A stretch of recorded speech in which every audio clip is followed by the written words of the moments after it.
comfortably zoned with the Zigzag Man in Alameda, California, pushing on the doors of life marked pull and fighting the unholy trinity as we go. Big business, organized religion, and government. We are back. St. Louis Cardinal Baseball, past, present, and future. I'm Ralph Tyko of the Comfortably Zoned Radio Network, and I'm here with my old pal, Al Blumkin, who is a maven, a baseball maven, a Sabre superstar, Society of American Baseball Research, and he's terrific. He's a Comfortably Zoned podcaster. Proud to have you, Al. How are you doing tonight? How are you doing? Thank you, Ralph. My pleasure. Definitely, you're a fact checker.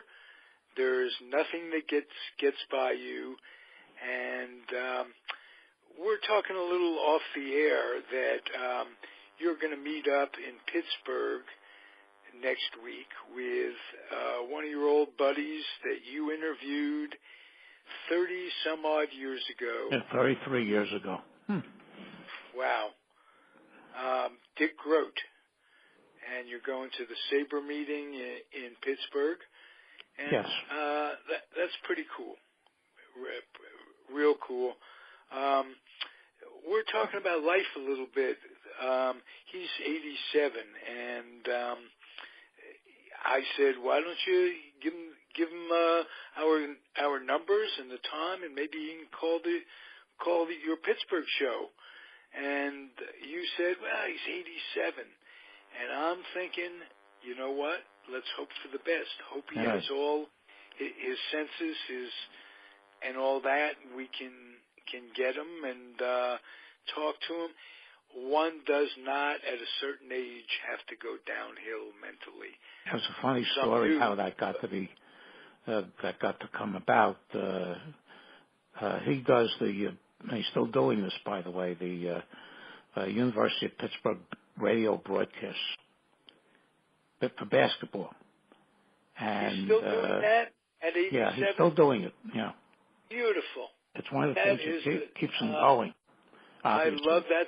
Yeah, I love that. And a friend of mine introduced us when they came in for in 1985. They came in for a game at Seton Hall, and approached them, and I asked him if I could interview him. He says, "A couple of weeks, I'll coming in with St. John's."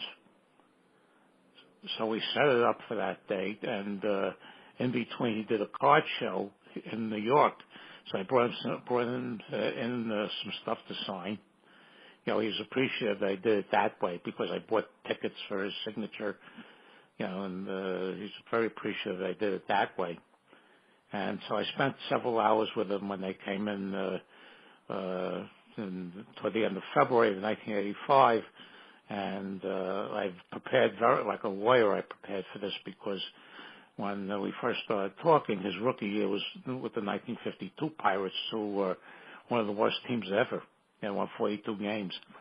And I started throwing out some names from that team, and he said there's certain players he hadn't heard about in 30 years.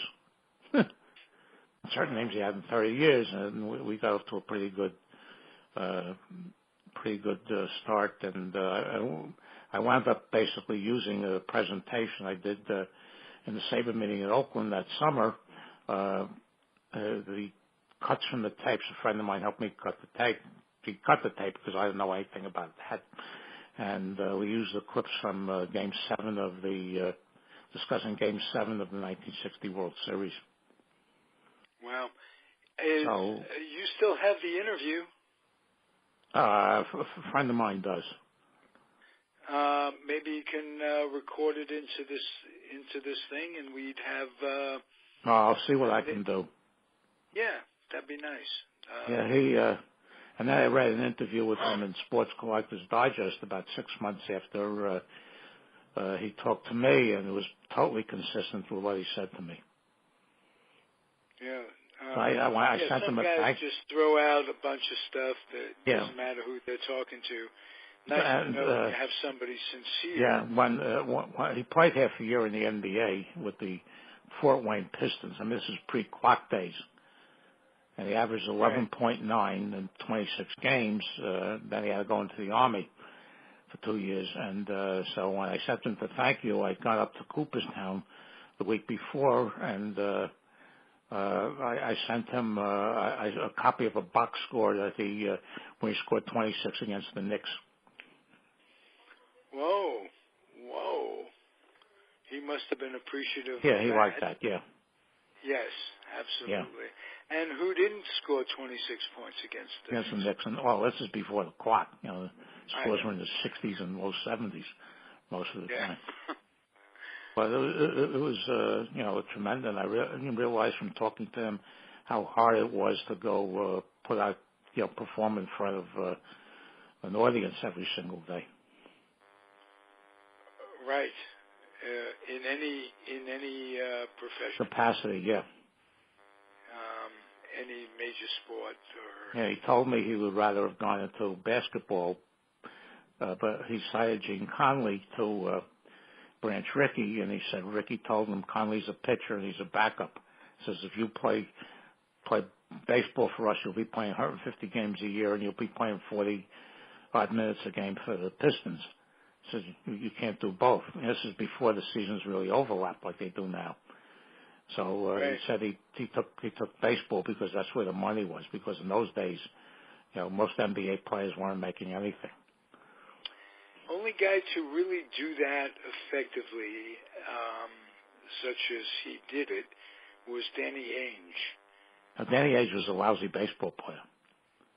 That's true. That's true. It's very, very, very hard to do one, let alone two. Yeah. To his credit, Conley was an effective backup man for Russell. Yeah. He played more than, say, Joe Rucklick did with the Warriors for Wilt. The Celtics had tons of those. They had Henry Finkel, Mel Counts. They had tons of guys that, Right. And they always filled their bench at the end of their bench. Oh, yeah. The grizzled old veteran. Carl Bourne was actually there for a year or two. The old Knicks guard, After he left coaching the Knicks, he went there for 2 years. Bailey Howell went there. Maravich went there. Bill Walton. A whole bunch of them went there when Auerbach was running his show. Yeah, Nelson too was another. Yeah, well, he was not a bench one. He was a bit contributed he to those played a lot. You're right. Yeah, with that ballet foul shot of his.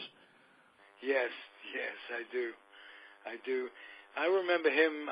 I'm out in Northern California. He coached the Warriors for a long time, and it was arguably not good.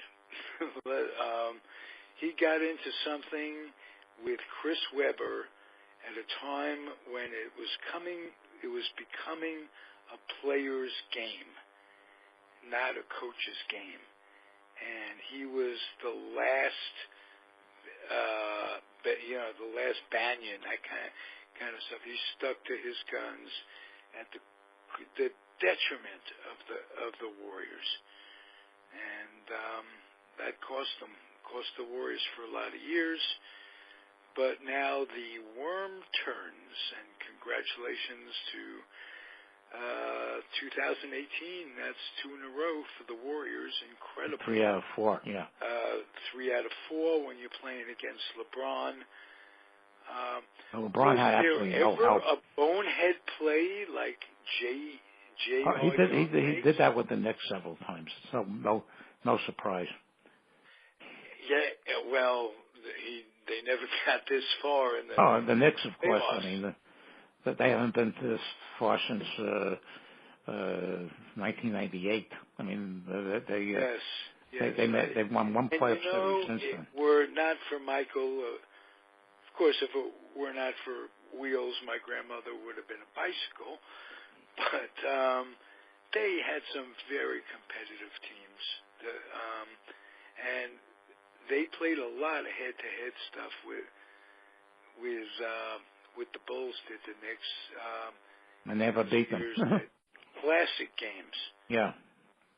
They've, as I mentioned several times, in the whole history, which is now encompasses 72, 73 years, they've had three good periods. The first one with Gallatin and Braun and McGuire and Clifton, they made three straight finals and lost all of them.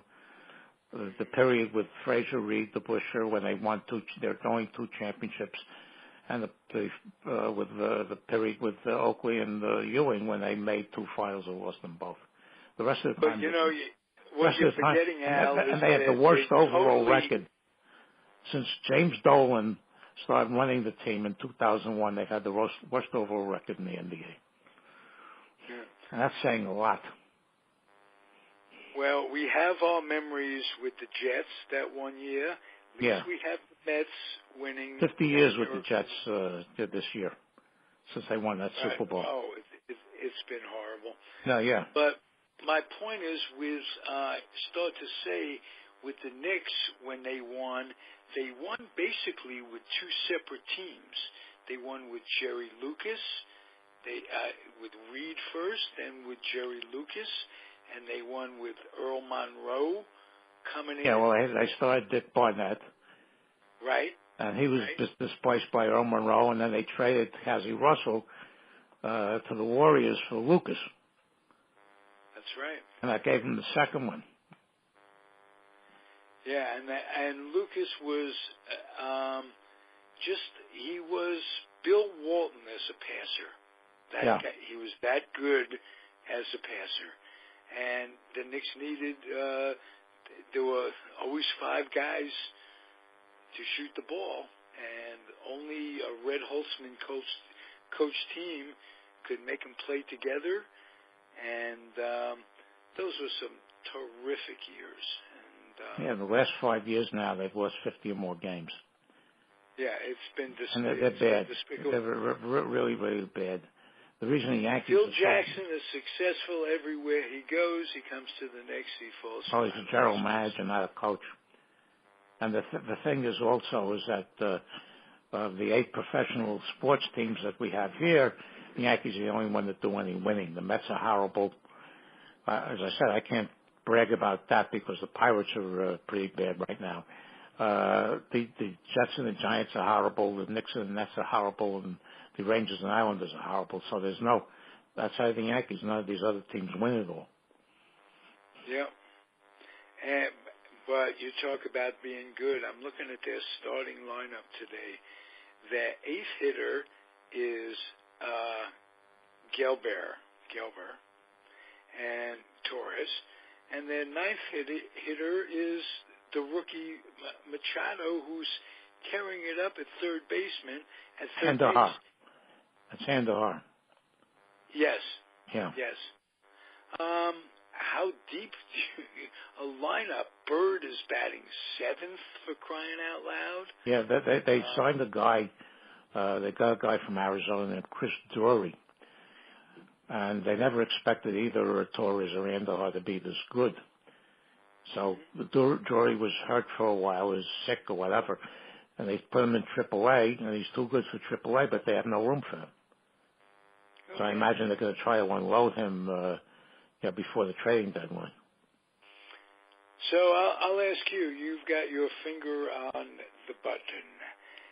The general manager Cashman of the Mets today, when asked if he'd ever trade Gelbar, says, "I've got to walk the streets of New York." Ray Bartaras, he'll never trade him. Okay. They got this guy they got him out of the Cubs system when they traded Chapman there, and then they got Chapman back as a free agent at the end of the year. So, I mean, he stole him.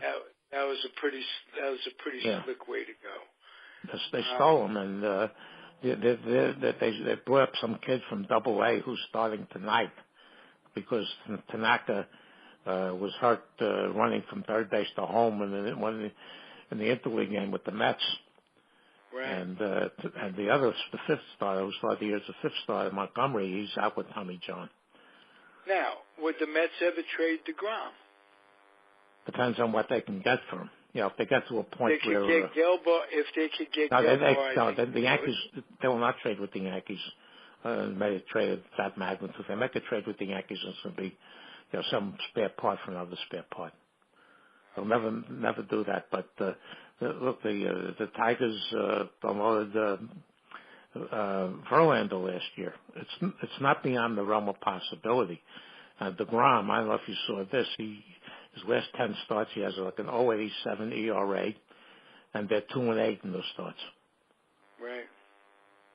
Now, he got charged with a loss the other day when they gave up 1 run in 7 innings to the Braves, and they forgot to score. He was outwardly frustrated in that game. It's the first time I saw that with him. Well, you go out there every time. Notwithstanding the teams, would you trade a position player for a pitcher, or a pitcher for a position player? Not really. Not if they're of similar value, Now, Hal Steinbrenner Ray said trade. Hal Steinbrenner Ray said we're not trading prospects for a guy for that guy. Yeah, my thinking is the Yankees wouldn't be trading him for a pitcher, whoever that pitcher was, with the Mets or without the Mets. It doesn't have anything to do. You're not trading either Gleyber Torres or McWilliam-Dahar. Yeah. They're not going to do it. I mean, these guys got 15-year careers ahead of them. Right. Nothing happened. But would they for DeGrom if he could win him a pennant? No, they would trade some people out of the minor league system. And Hal was Mets aren't going to take people out of them. The Mets wouldn't take the deal if they couldn't get Gleyber. No, they're not going to get him. Just to forget that. That's a fantasy. Okay. Well, then they will never trade DeGrom to the Yankees for. Yeah, the big problem with the Mets is their ownership. For sure. Hey, Al, this is kind of a St. Louis show, and this has been a very sad week in baseball. The oldest living Hall of Famer is no longer living. Albert Red Scheondienst passed away last week at the age of 95. Wow. And the only person that was elected as a player from that decade that's still around, and now the oldest is Whitey Ford, who's going to be 90 in October. And Lasorda is older than Ford, but Lasorda was elected as a manager, not as a player.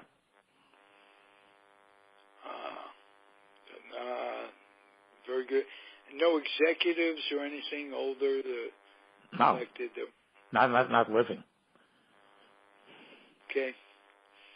Tell us about his career a little bit. He goes Red Scheondienst came up with the Cardinals in 1945.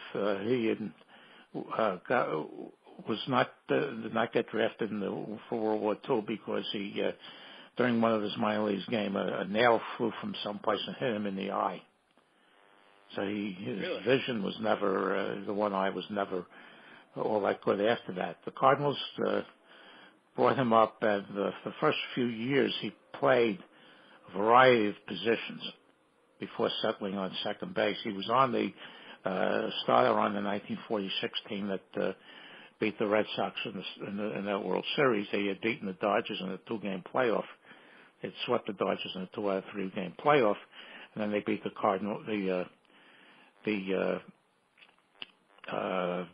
Red Sox in the World Series.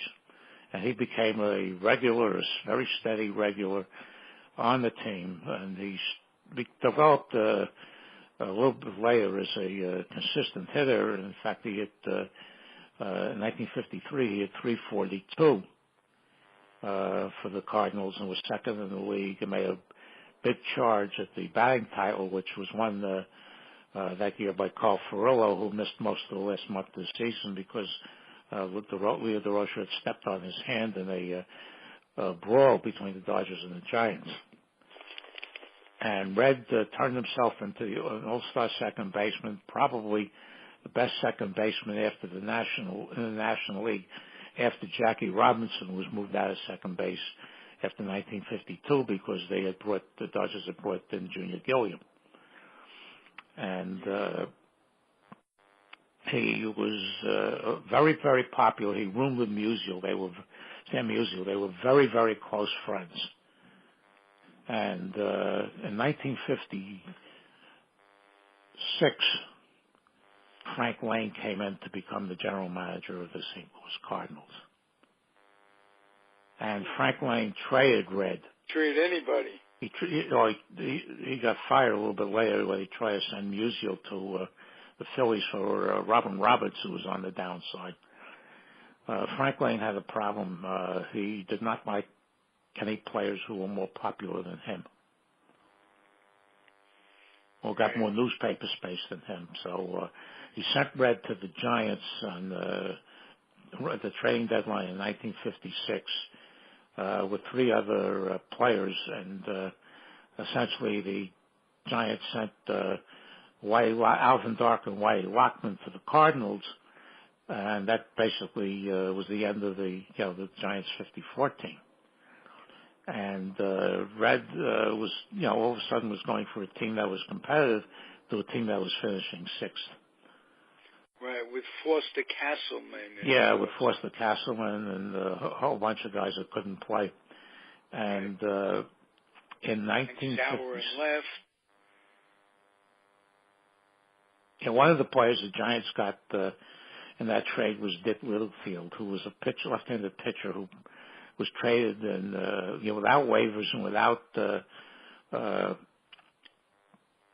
interleague for the most part, was traded 10 times in 10 years.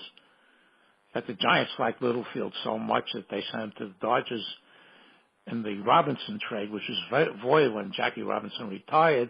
They liked him so much they got him back and they sent him to the Cubs about a month later. And the Cardinals were so happy again they got him from the Pirates in May of 1956 in the Bill Verdon trade, and then they shipped him to the Giants a month later. So this guy made the rounds. Anyway, Scheondienst went to the Giants, and in fact, his 1957 Topps card shows him as a Giant. And then the trading deadline that year, in 1957, the Giants sent him to the Milwaukee Braves for Bobby Thompson, who was returning, infielder Danny O'Connell, who they had gotten from the Pirates. And after one good year, he got progressively worse, and a pitcher named Ray Crone. So Scheondienst was the catalyst that to fill a big void at second base for the Milwaukee Braves, and they wound up winning the pennant in the World Series. And Scheondienst led the National League in hits that year with 209. Well, I'll tell you what, he solidified one of the most terrific teams of our era. Yeah. That 58 team, the Brave team that lost. Yeah, big year in 58. And he didn't make it to the World Series, which they wound up losing to the Yankees in 7 games. And found out after the season that he had a mild case of tuberculosis. They removed part of his lung. 6 months in a sanitarium. Yeah, he lived to be 95. He missed. He only played a couple of games at the end of the 59 season. It was almost a total wipeout. And the Braves tried 7 players at second base that year to fill his void, and none of them were any good. The only one that was ever any good of the 7 was Bobby Avila, who was the American League batting champion with the Indians in 1954, but went totally downhill after that. They had guys like Casey Wise and Casey Wise and Chuck Collier and Johnny O'Brien and Joe Morgan, not the Hall of Famer, but the guy who wound up managing the Red Sox. Right. And a couple of others who, I can't recall. I think Felix Mejia was one of them. Yes. But a guy named Mel Roach. None of them could. Utility guy, but if you played him more than twice in a row. Yeah. An infielder named Mel Roach who had some promise until he had his knee torn up in a collision at second base, and that basically wrecked his career. Well, he came over with Bob Rush from the Cubs to. They went to. And after that season, after 1959, the Braves had no interest in retaining Scheondienst, so they put him out there as a free agent. And he spent his last couple of years basically as a pinch hitter with the Cardinals. Right. And after went that, on he to became coach and then managed. he became a coach. And then when Johnny Keane, with that whole fiasco when the Yankees fired Yogi after the 1964 World Series, and Johnny Keane jumped from the Cardinals to the Yankees. The Cardinals unsuccessfully tried to get Leo DeRocher. Scheondienst was named the manager of the Cardinals, where he held out for about 14 seasons and led them to two pennants in 1967, 1968, the World Series in 1967. And then I didn't know that about Leo DeRocher. Yeah, I didn't know they tried to get him. They tried to get him. He was a coach with Dodgers, the Dodgers. Yeah. And now, did they not get along a whole bunch? Leo DeRocher and Walter Olson. Well, no, they felt the idea to keep Olson in line was they bred in DeRocher 1 year and Jessen, who had been fired as a manager before that. They brought them as third base coaches to keep the pressure on Olson. And what happened was in 1964, the Cardinals brought in Branch Rickey when they thought they were falling apart. Bush felt they were falling apart. In August of that season, they brought in Branch Rickey. And of course, Rickey, after Keane left, Rickey wanted to bring in his old prodigy. Right. But there was a revolt. There was a revolt there. Big Divine quit, and there's a whole revolt there against Rickey, who was like 80 at the time. Rickey died at the end of 1965. So DeRocher never got the job. They brought in Scheondienst, who brought a calmness to the team. And he had, some guys that were not the easiest in the world to handle. Had massaged the egos of Orlando Cepeda. He had to make sure Roger Maris slid in without when they got him from the Yankees, without any difficulty. Right. He was playing a reduced and he didn't go out to the mound when Bob Gibson reached 100 pitches to pull him. Right. Just because it was 100 pitches. Yeah. 99, no. 101, too many. You know what I'm saying? That's crazy. Yeah, Gibson would have stuck the ball. Tell him where he could stick the ball.